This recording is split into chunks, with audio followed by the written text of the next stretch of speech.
Hello and welcome to Phoenix lifestyle clinic. मैं doctor श्रुति।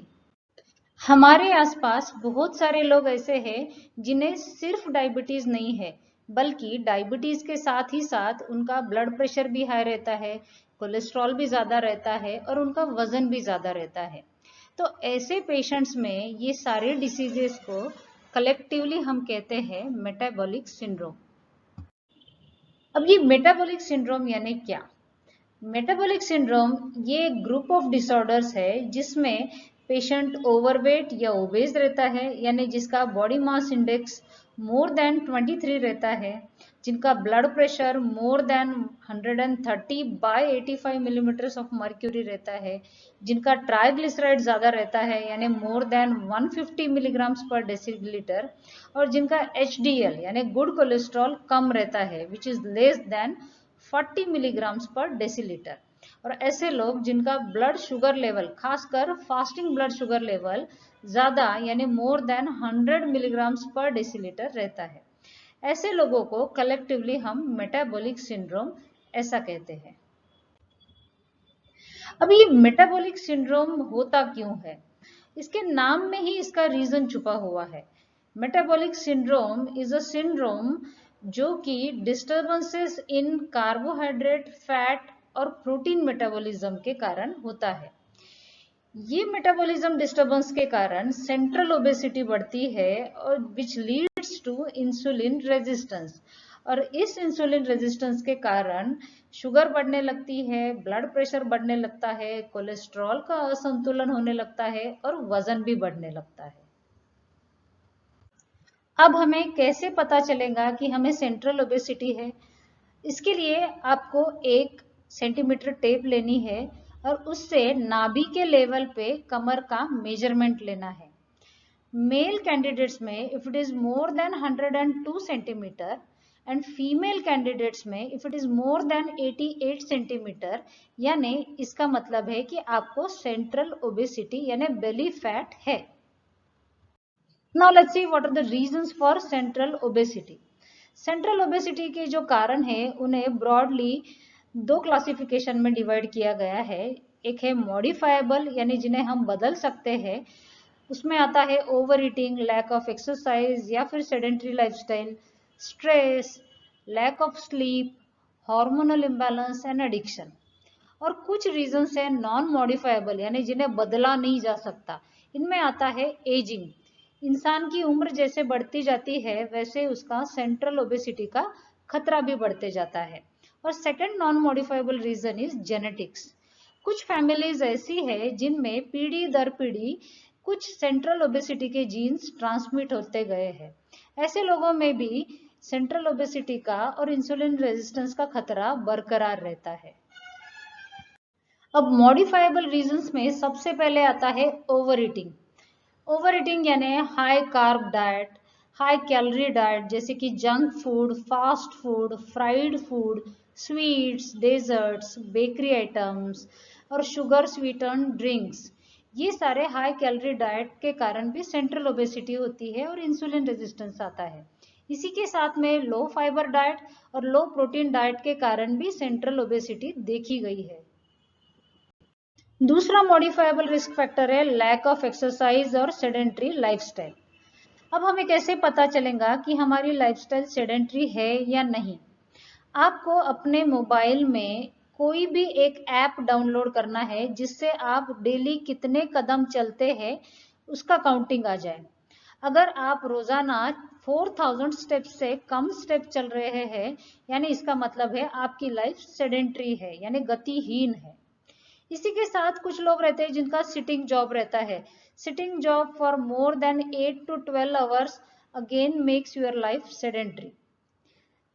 तीसरा कारण है sitting and standing at one place for more than 30 minutes. और इसी के साथ में जो मुख्य कारण है वो है नो डेली एक्सरसाइज। जो लोग डेली एक्सरसाइज नहीं करते उनकी लाइफ सेडेंट्री यानी गतिहीन रहती है, जिसके कारण सेंट्रल ओबेसिटी बढ़ती है, इंसुलिन रेजिस्टेंस आ जाता है और मेटाबॉलिक सिंड्रोम हो जाता है। उसके बाद आता है स्ट्रेस। स्ट्रेस के कारण कॉर्टिसोल हार्मोन, जो स्ट्रेस हार्मोन बोलते हैं, वो बढ़ने लगता है और कॉर्टिसोल हार्मोन बढ़ने से सेंट्रल ओबेसिटी और इंसुलिन रेजिस्टेंस हो जाता है।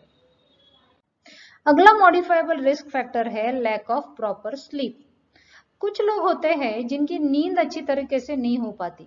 इनमें आते हैं वो लोग जो लेट नाइट डिनर करते हैं, लेट नाइट मोबाइल या टीवी पे रहते हैं, जो रात को सोते समय ओवर थिंकिंग करते रहते हैं, किसी भी स्ट्रेसफुल सिचुएशन के बारे में सोचते रहते हैं। ये सारी लोगों की नींद अच्छे से नहीं हो पाती। कुछ लोग जिन्हें नाइट ड्यूटी है, शिफ्ट ड्यूटी है या फिर इमरजेंसी ड्यूटी पे रहते हैं, ऐसे लोगों की भी नींद अच्छी तरीके से नहीं हो पाती। कुछ लोग जिन्हें रोजाना 6 घंटे से कम नींद लेने की आदत है, ऐसे लोगों में भी स्लीप डिस्टर्बेंसेस रहते हैं। और ऐसे लोग, ऐसे पेशेंट्स जिन्हें ऑब्स्ट्रक्टिव स्लीप एपनिया है।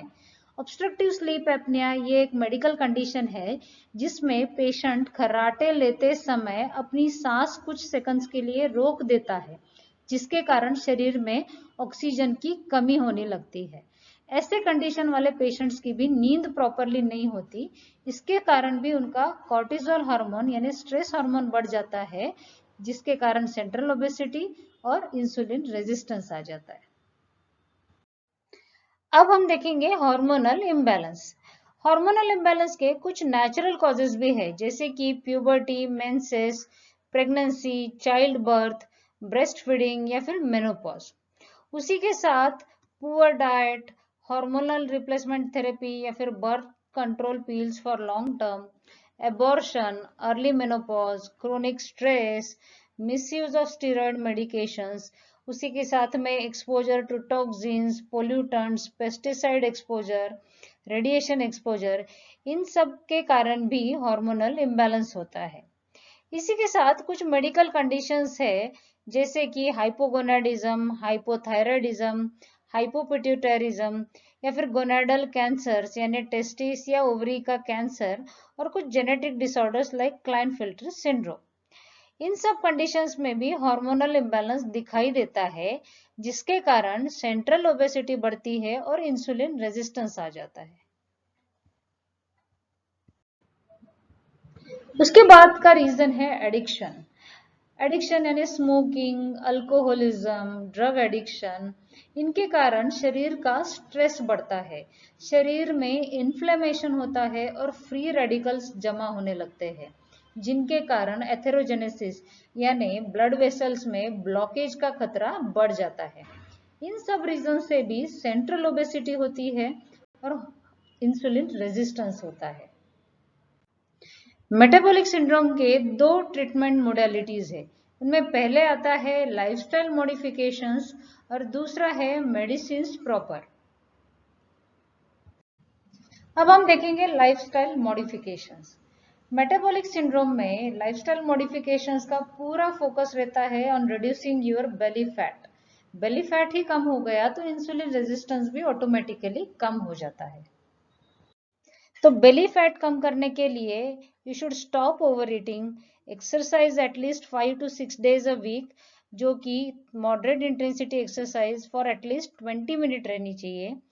अपना स्ट्रेस मैनेज करना सीखना चाहिए, नींद अच्छी लेनी चाहिए, मेंटेन योर बायोलॉजिकल क्लॉक यानी अपना खाने का, सोने का, एक्सरसाइज का रोज का जो समय है उसे बरकरार रखना चाहिए। हार्मोनल इम्बैलेंस मैनेज करते आना चाहिए बाय डाइट एंड एक्सरसाइज। अगर नहीं हो रहा है तो एंडोक्राइनोलॉजिस्ट या फिर गायनेकोलॉजिस्ट से मिलना चाहिए। And de addiction, stop smoking, अपना अल्कोहल कंजम्पशन कम करें एंड स्टॉप ड्रग्स। अब जो पेशेंट्स लाइफस्टाइल मॉडिफिकेशंस नहीं करना चाहते हैं तो उनके लिए डॉक्टर के पास मेडिसिन एक ही ऑप्शन बचता है। और मेटाबॉलिक सिंड्रोम ये एक ग्रुप ऑफ डिसऑर्डर्स है, इसलिए डॉक्टर को हर एक बीमारी के लिए अलग अलग मेडिसिन देनी पड़ेगी। यानी पेशेंट्स को डायबिटीज के लिए एक मेडिसिन, ब्लड प्रेशर के लिए मेडिसिन, ट्राइग्लिसराइड, मोटापा, कोलेस्ट्रॉल, हर एक बीमारी के लिए मेडिसिन देते जाना पड़ेगा। इसलिए नंबर ऑफ मेडिसिन भी बढ़ जाएंगे। तो हमें हमेशा ध्यान रखना चाहिए कि अगर हमें कम से कम मेडिसिन लेने हैं तो हमारे पास क्या ऑप्शन है। हमारे पास एक ही ऑप्शन है, वो है healthy lifestyle. So come enjoy a healthy lifestyle. Thank you.